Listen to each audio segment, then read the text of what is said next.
Hello ladies and gentlemen, and welcome back for some more Watcher of Realms guild versus guild or clan versus clan. The guild war event, essentially. I still have to get my attacks in on the second day of season 7, so some pretty exciting stuff. I already went ahead and took a little look at the defenses here. Unfortunately, it appears that my guild is losing at the moment. Let's see if we can help try and swing the tides of battle with our attacks, of course. What's pretty cool, if you notice up in the top left, and I'll make myself a little bit bigger actually here, hold on one second. I had some more PC issues, so I had to reinstall my streaming software. It's been absolutely fantastic, and I hate Windows 11, by the way, on another topic. But as you see in the top left here, we have my garrison, which is, well, placed in here, and this is the only garrison that has not been defeated yet. One of them, at least. So my first garrison with the Toreador and the Sun Wukong here, they did unfortunately finally fall prey to the attacks, but my team 2 has been holding very strong, and if we look at the battle record here, we've had 2 people attacking it, including a level 100 and a level 93, so both higher level accounts than me, and they have not been able to break through. Let me go ahead and put you on some game here if you have, if you just happen to have Praetus, Ingrid, Brokir, Elowen, and Valkyra, right? So if you just happen to have some of the best champions in the entire game, let me show you how it's done, essentially. But what's pretty cool is Praetus placed up here, and then with Valkyra behind him, essentially, they both get really good range on these lower tiles. And then with Brokir over here, a lot of the ranged units are going to have him enter their range first. So as you could see there, essentially with his magic dealing units, they weren't able to target the Praetus because that would be pretty dangerous if they could up here, right? And then Ingrid, of course, as soon as anybody gets in this little kill box that we have, like right here, she's just going to absolutely decimate them as well. So it's absolutely incredible. Brokir does go very close to dying a few times, but he's constantly cycling his ult. He has Elowen there topping him up and making sure that if there's any, debuffs or something like that that might land, she is getting rid of them. We also have Praetus obviously activating his leader ability every so often, which is just going to chip down enemy units before they even get in range. This is an absolutely insane team. I'd be very interested to see how anybody's going to defeat this. It didn't get defeated in the last Guild War either. I went back and looked at it, but that's enough of blowing my own horn there. Let's go ahead and take a look at what we can do with some of the attacks here. It looks like we have more attacks remaining than them as well, so it's very possible that we will be able to pull it back. We have somebody who's doing a very similar strategy here, it looks like. So we have Valkyra behind Olog, and then we have a Nyx and a Praetus, of course, as well. So their kill box, it looks like, is going to be in this area here, essentially. I'm just trying to look at my second screen as well, just to make sure my webcam's not laggy or anything like that. We also have an insane team composition here. This one we might actually be able to take out pretty effectively, because if I send in my mages and they target Toreador, they're still going to get splash damage on Hatsut and Sun Wukong. And Elowen's not going to be strong enough, I don't think, to really keep them alive. If they had like a Lily or something like that there that would give them the unyielding, maybe that's a bit different, but I think we can probably counter this team a little bit here. We'll save our Maw and we'll save our Fool for some later fights. Let's go ahead and just bring in the regular tank here. We do have the Hatchetmen as well. We have the magic damage dealers, which is perfect. What I think we would really benefit from bringing here is going to be perhaps a healer. So let me go ahead and locate my healer right here. Let's go ahead and quick affiliate, get our BP up a little bit, which will help make this fight a little bit easier. So we're 518,000 BP against 462. Level 85 account versus a level 90 account, so it should be fairly equal, all things considered. Let's go ahead and 2x it here until we have enough to put down the 2 magic damage dealers, and I'm hoping that when they target the Toreador, they can go ahead and get enough splash damage on the rest of them. So as you can see, Hatsut's already gone, and then hopefully Sun Wukong's going to get taken out here soon as well. It doesn't look like he's going to, though, unfortunately. One of them does die there, and he's starting to charge up his ultimates and his clones, so we're going to have to go ahead and do something about that here as well. They had enough splash damage to take out the Hatsut, which is nice, but it's not quite enough, I don't think. So let's go ahead and send in the Axe Slaughterers after our tank as well. Our tank is getting absolutely decimated, unfortunately. The ultimate coming in from both Vierna as well as obviously the Sun Wukong there does a lot of damage to us, unfortunately. But it looks like we might take down Toreador. Trigger is unyielding at the very least. Hopefully, at least. There it is. There's the unyielding. And then I think we'll kind of just do the same thing here for the second phase. And then hope to take out, obviously, the ground units there. This one might go very poorly. We'll see.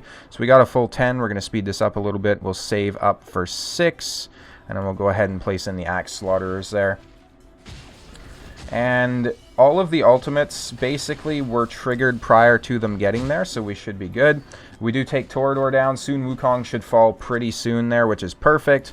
And then I think what we'll do here at the end is we'll just save up 8 and then drop multiple archers. But it looks like we have enough getting through here anyways, so we can probably just send a couple other units there. And that should be it. We got 3 through. That worked perfectly. You should have been able to see things even though my very large cranium is in the way. So, and there we go. We get all 3. So I think I'm going to try and do that on an auto fight for the second fight as well.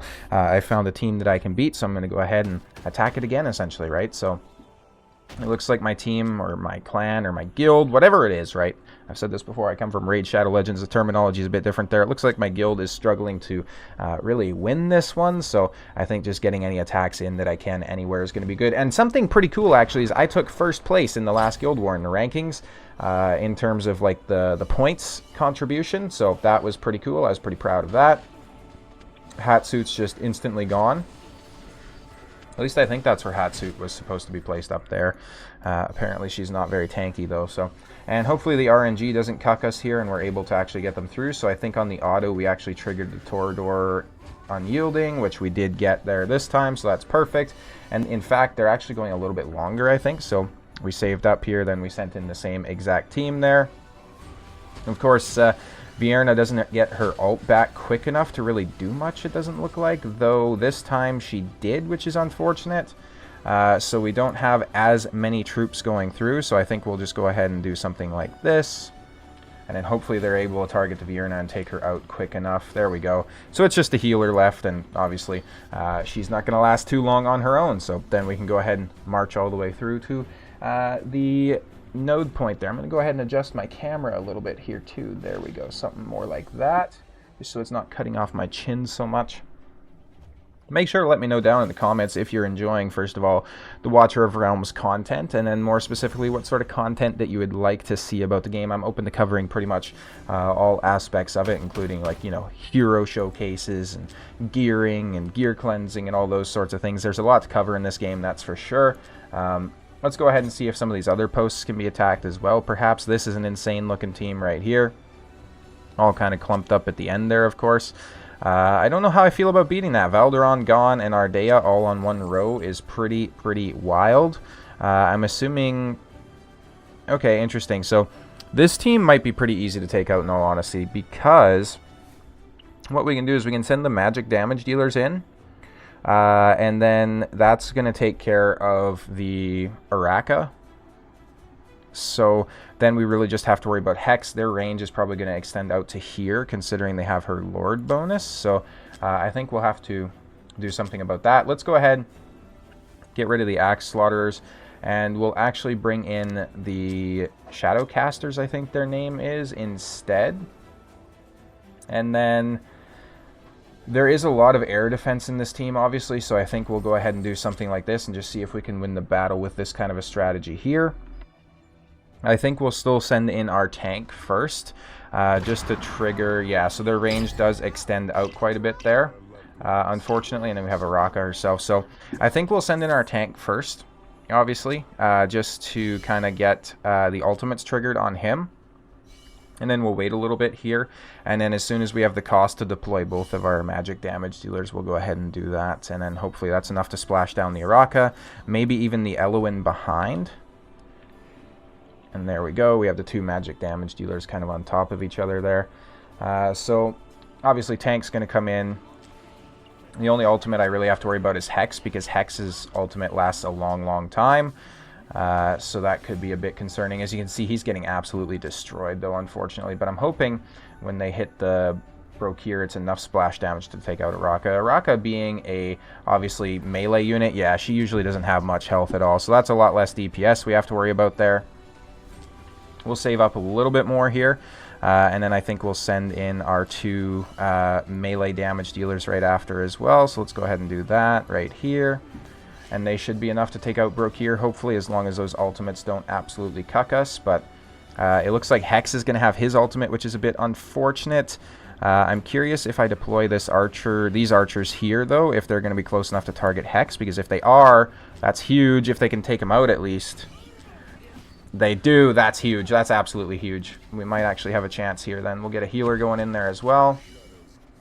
And Brokir's got his unyielding now, so we just essentially need to take him down. I don't know if we're going to, though. I don't know if we have the DPS to do it. Perhaps we should have tried to take out Hex first. I might give it a go on this team again. I didn't know if my archers would be able to do it. Yeah, I don't think we're going to have the DPS. My only DPS are the archers, and they're going to get taken out pretty easily by Hex, I think.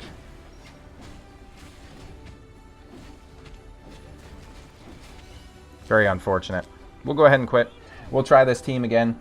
I didn't know if the archers would for sure take out Hex there, but since I know that they are going to take him out, we'll go ahead and do that as well. That's going to give us significantly more uptime on, obviously, both the DPS as well as the tank going down the main lane there, which I think is going to help out a lot. So let's go ahead and do this. Start the battle. Just imagine going into auto fight with this. That'd be pretty crazy.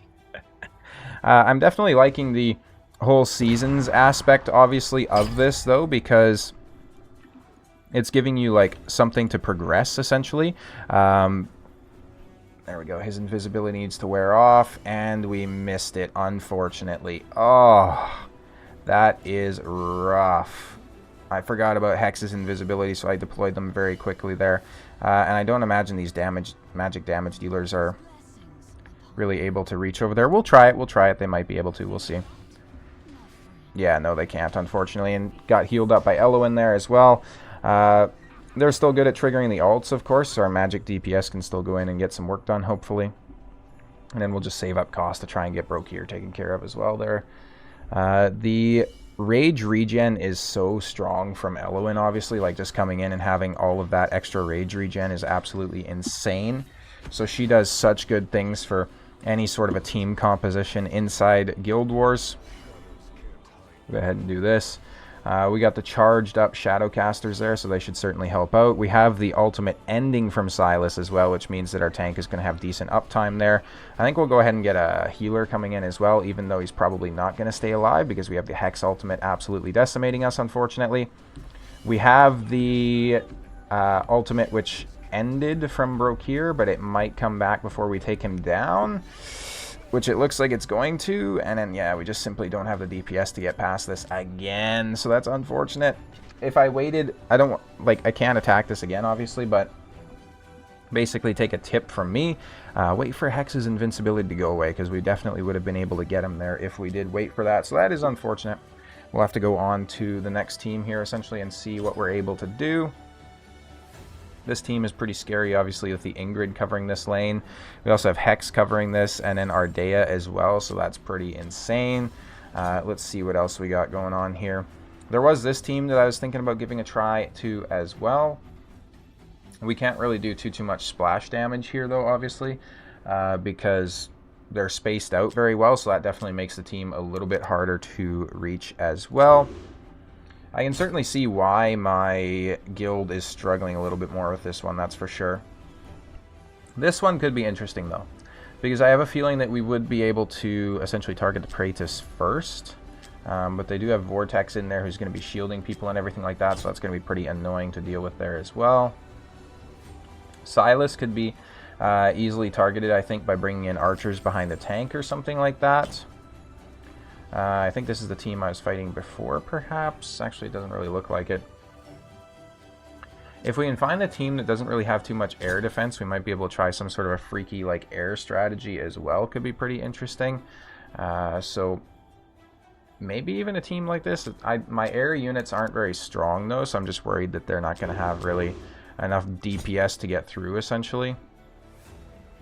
This team looks interesting.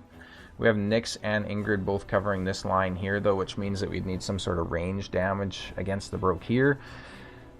Which, yeah, I don't know about that. I think we might try this one, perhaps, the Maw team, and get the Fool in there shielding him as well.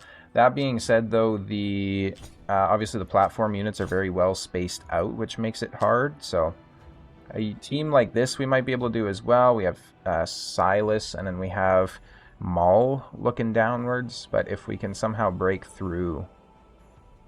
I'm just trying to think. It's interesting I don't have any platform units here, though. Probably for the best, though, in all honesty.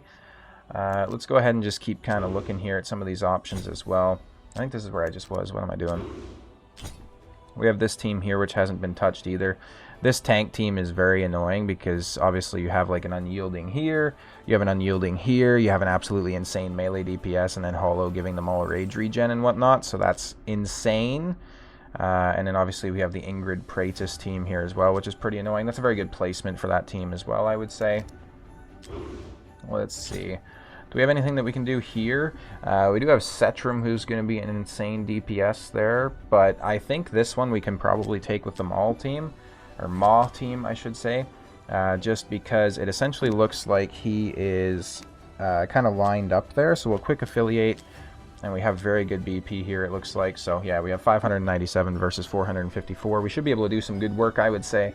Let's see how it goes, I guess. So what is nice here, though, is how long the walk is, because it's going to give us time to charge up like extra units and whatnot. So we'll go ahead and get that down, and then we'll start charging up for the Fool here as well. And there we go. We'll go ahead and get him placed. And then it's obviously nice too, just having the absolute insane HP on Maw. Just because, as you can see, like their ultimates are going into him, and they're doing quite a bit of damage, but certainly nothing too crazy. So then I think what we're going to do is we'll go ahead and we'll just save up and get 2 magic damage dealers to go in there with him. Though he is certainly starting to take some big damage, and the Fool isn't healing him, so I think we'll get a second Fool in there. He's my only tank too, so if he goes down, this certainly is not good. Perhaps we can send in 2 of our Shadowcasters there as well, essentially, just to try and get the tank down. It looks like we do just have Brokir left up, though, so that's good. The Shadowcasters are not going to be much use here, unfortunately. Maw does go through and tap out 2 of them himself, though, which is pretty insane. So he does a lot of damage to the point there, obviously. And then we have the Fool giving some extra survivability to our Shadowcasters, who are actually going to get through, so that was good enough there. That's perfect. It works. It works. It was a little dicey, I won't lie, but it works. So I think what I'll do differently here, though, is I'll probably go ahead and I'll still use Maw, but I'll bring just like some other sort of like a cheap unit, essentially, that I can send in to trigger their ultimates before we really send anybody else in. So we don't need the archers in this particular composition. Let's just go ahead and find a really cheap unit that we can send in there. So one of these like 3s would be perfect.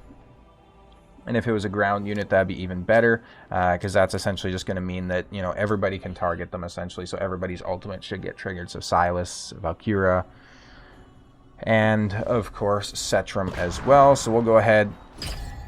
We'll charge up to 10 here. As soon as we get to the full 10, we'll go ahead and send them.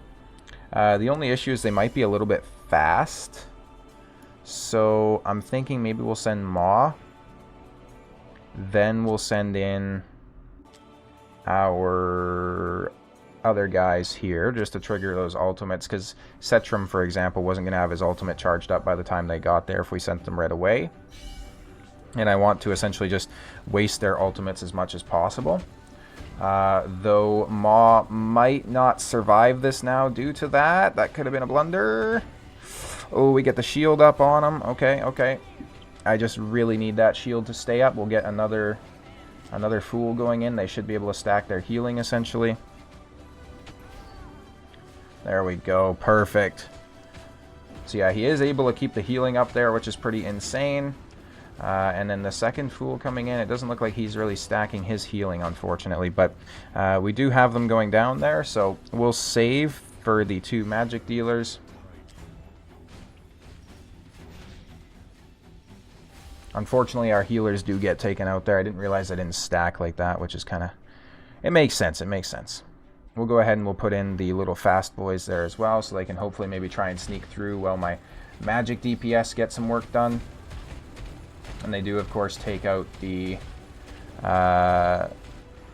They do take out the enemy team there. There we go. We do make it through once again. That one was a bit more ropey than I would like to see, that's for sure. But hey, it is what it is. So let's go ahead and claim our rewards here. 20 gems, pretty cool stuff. I have a few attacks left, not sure exactly, I wasn't counting. It looks like we have 2 attacks left, so we'll see kind of where we can send those. And I think we can use Maw for both of them, which will be pretty useful as well. So he might actually help us a lot here, I think, is probably what we'll do. So honestly, I think we'll go in with the same exact team here. And then we'll kind of do the same thing where we try to bait out their ultimates, obviously. But this time we'll kind of try and do the deployments a little bit more successfully there. So we're just essentially going to wait for everybody to charge up their ultimates, I think. And then we'll send in the little fast guys. And everybody should be pretty much charged here right away. So we'll go ahead and put them down. The only downside to this, obviously, is that, you know, we have less of a distance to go, so there's going to be less time to try and get our healer deployed behind them as well, but it is what it is, I guess. So we'll go ahead and place the healer in there. And then even though their ultimates are getting deployed, I don't think it's going to be anywhere near enough DPS to really break through that. Praetus is really the only concern because of his... obviously because of his true damage and whatnot. That can be a bit annoying, certainly, but we'll save up a bit more here. And we'll get our 2 melee units sent in. And even Praetus with his ultimate, like you can see, he's putting up a ton of damage against him, actually, obviously, right? But there's just not really much that they can do. We'll try to get some extra swarms sent in, too, so we can hopefully overwhelm the tank unit. And you can see, like, even free-to-play tanks like Olog are just absolutely insane for this game mode. And we have our 3 spider boys who did make it through there during the melee, so that is going to be a victory for us, thankfully. We didn't even need to wait for the big boys to get to the final portion. Now, I think we'll go ahead and just do this on auto for the second try, and then obviously if things are going amiss, we can essentially come back in here and do it on manual if necessary. So let's go ahead and give that a go here. And it should be the same for the most part. Time will tell, though, I suppose. Things can always change and can always get crazy, so let's see.